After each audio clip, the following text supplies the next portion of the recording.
Mimi kiukweli nacheza mpira nipate pesa. Yaani mimi nikipata pesa ndo maisha yangu yanaenda. Kwa hiyo target yangu mimi ni kupata pesa. Basi sina sijui target nini. Mimi timu yote nikimaliza mkataba labda nikipata pesa mbele na nikizimina maisha yangu nachukua nafanya kazi.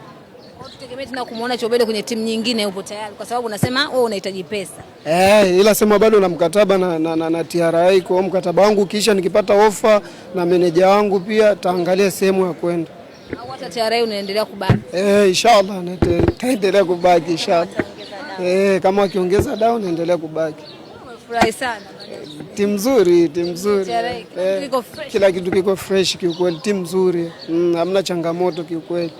Nini ambacho na Mzamiru ni wachezaji muhimu sana kwenye kikosi chenu na jana walikosekana kwenye huo mchezo. Pengine kukosekana kwao kuna kitu ambacho kilipungua kwenu?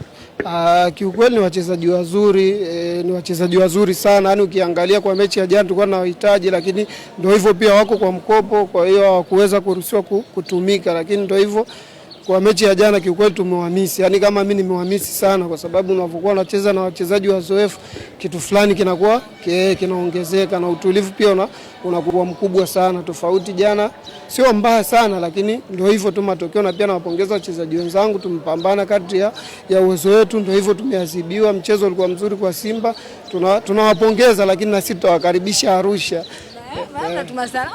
Na sina Arusha. Arusha kuna nini kule ambako kila mtu anakuogopa? Yaani kila mtu anataja watakuja Arusha, kila mtu anatumia uwanja wake wa nyumbani vizuri. Kwa hiyo sisi tutawakaribisha Arusha, tutawapa game tafu zaidi. Na hizi siku nyingine tutaonana hivi, tutazungumza mengine tena. Sawa, kama mchezaji nataka comment yako kuhusiana na performance ambayo alionyesha Dennis Nkane, kijana mdogo kabisa ambaye ametoka Yanga pia naye kwa mkopo, yuko pale TRA. Jana amecheza mechi nzuri sana. Na bila shaka huwa mnazungumza kuelekea kwenye hizo mechi. Unaweza kumwambia nini kwenye kila ambacho alikionyesha jana? Mimi nampongeza tu, ni mchezaji mzuri, ni mchezaji mkubwa, kwa hiyo mimi nampongeza kiukweli. Nampongeza, ni mchezaji mzuri. Hivyo tu kuendelea kumwomba Mwenyezi Mungu atusaidie tupushi tuweze kuibakiza